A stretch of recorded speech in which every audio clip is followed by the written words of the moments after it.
स्नाहान गुंडिचा बेनी शयन जात्रा अन्ते अयन पार्श्व परिवर्तन उत्थापन ओढ़ण दोल दमनक चंदन एहीपरि द्वादश यात्रा एक एक सघन। महाप्रभु श्री जगन्नाथ जी का 12 महीने में 13 यात्रा होता है। उनमें से चंदन यात्रा विशेष महत्व रखते हैं। मदभक्तम विनोदार्थे करमी विविध क्रियम, यानी महाप्रभु अपने भक्तों के विनोदन के लिए साल में बहुत से क्रियाएं करते हैं।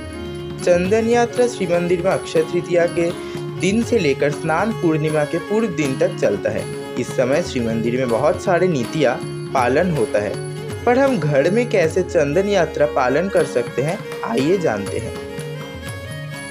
अक्षय तृतीया के पूर्व दिन हम जगन्नाथ जी के लिए चंदन रेडी करके रखेंगे। चंदन को केसर के माध्यम से घिस के एक कपड़े से छान के उसमें कर्पूर, अगरू, गुलाब जल और चूहा मिलाना चाहिए। हमें चंदन का पानी हमेशा निकाल देना चाहिए, क्योंकि जो चंदन है उसका पानी हो या फिर कोई भी पानी दारू विग्रह में लगाना ठीक नहीं है। अक्षय तृतीया के दिन मंगल आरती, अवकाश नीति,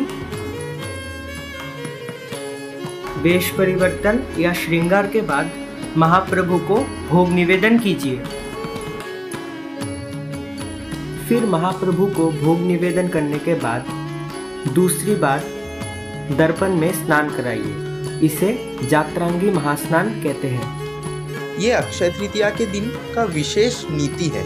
इस दिन महाप्रभु को दर्पण में जो जतरंगी महास्नान है, इस समय पंचामृत यानी कि दूध, दही, शहद, घी और गुड़ के माध्यम से स्नान करवाना चाहिए। इस पंचामृत स्नान के बाद महाप्रभु के सर्वांग में वो अधिवासित चंदन लगाए और फिर पतुनी अगर नहीं है तो लाइट जो पतले कपड़े हैं वो महाप्रभु को पहनाए। सुगंधित सफ़ेद फूलों से महाप्रभु का श्रृंगार करें और चंदन लागी वेश में सुसज्जित करें।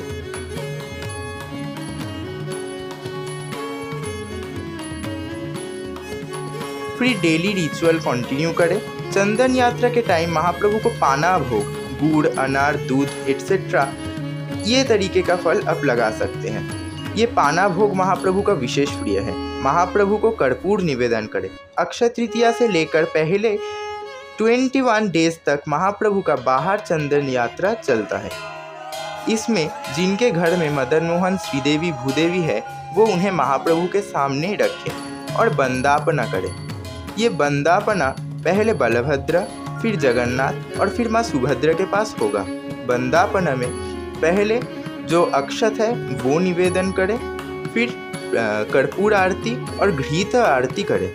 ये नीति पहले बलभद्र, फिर जगन्नाथ, फिर माँ सुभद्रा के पास होगा। उसके बाद जो जगन्नाथ जी के माला श्रीदेवी, भूदेवी और मदन मोहन को दे, फिर उनको एक गमले के अंदर कर्पूर, चंदन मिला के पानी भर के उनमें बैठा दीजिए। इसे जलकेली बोलते हैं। फिर कर्पूर आरती करें, चावड़ सेवा करें, पाना भोग लगाए, ठंडा भोग दे और नैवेद्य निवेदन करें। फिर उनको कुछ देर पानी में रखें और पानी से निकाल के हल्का वस्त्र पहनाए, चंदन के तिलक लगाए और फिर मदन मोहन, श्रीदेवी, भूदेवी को अपने सिंहासन में बैठा दे। यही है बाहर चंदन यात्रा का नीतियाँ। ये चंदन यात्रा, बाहर चंदन यात्रा जो है वो 21 दिन तक चलेगा। पहले अक्षय तृतीया के दिन से पहले का जो 21 दिन है उसमें ये बाहर चंदन यात्रा चलेगा। उसके बाद 21 दिन के बाद ये बाहर चंदन यात्रा बंद होने के बाद भीतर चंदन यात्रा यानी कि ये सर्वांग चंदन लागी का नीति चलता रहेगा, पर मदन मोहन, श्रीदेवी, भूदेवी का विजय नहीं होगा। जैसे अक्षय तृतीया के दिन से महाप्रभु का चंदन यात्रा शुरू होता है, उसी दिन महाप्रभु के रथ काट अनुकूल होता है।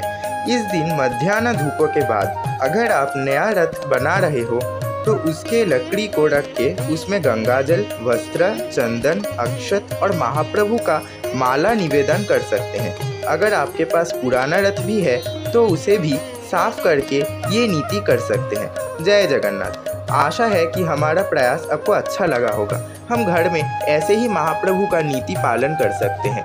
आएंगे फिर और किसी दूसरी टॉपिक के साथ। जय जगन्नाथ, जय महाप्रभु।